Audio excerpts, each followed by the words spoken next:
This week's topic is about randomized algorithms. The first question is, what to randomize?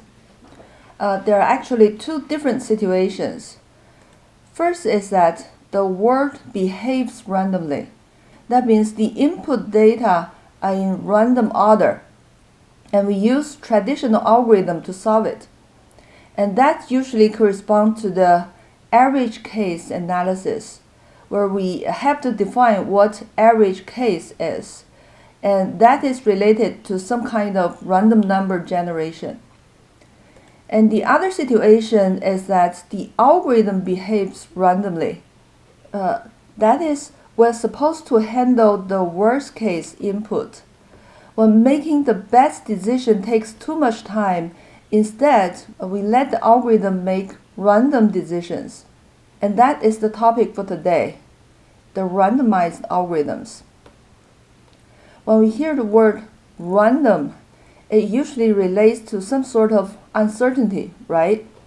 If we're looking for a definite answer, why would we want to do anything randomly? So why randomize? One point is that randomized analysis is more powerful in the sense that it takes the traditional analysis as a special case. What we use to analyze is some deterministic algorithm. That is an algorithm that always gives the correct answer and is also fast, so it's efficient. Such kind of algorithms are special case of efficient randomized algorithms that only need to yield the correct answer with high probability, or randomized algorithms that are always correct and run efficiently in expectation.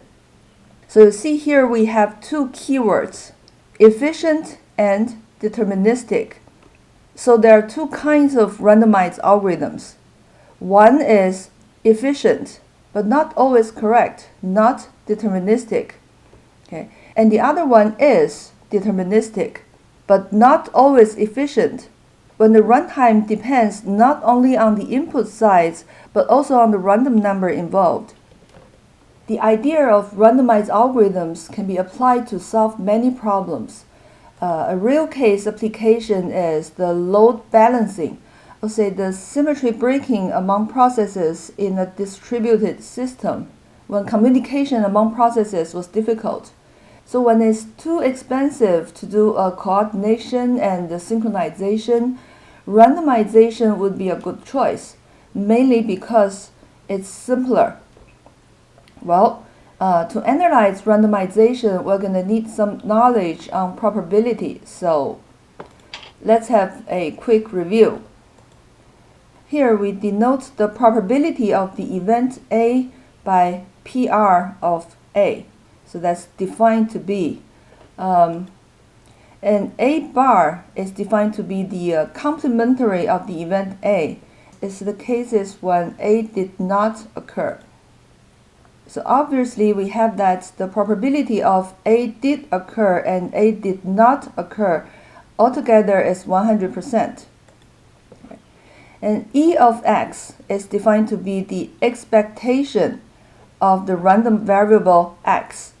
Expectation is a kind of theoretical average.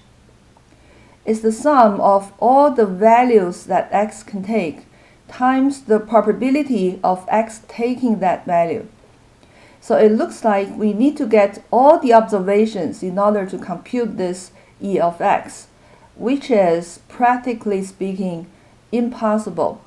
And that's why we have to make some assumptions to simplify the problem a little bit if we really want to get a solution. We're going to see how it works in the following examples.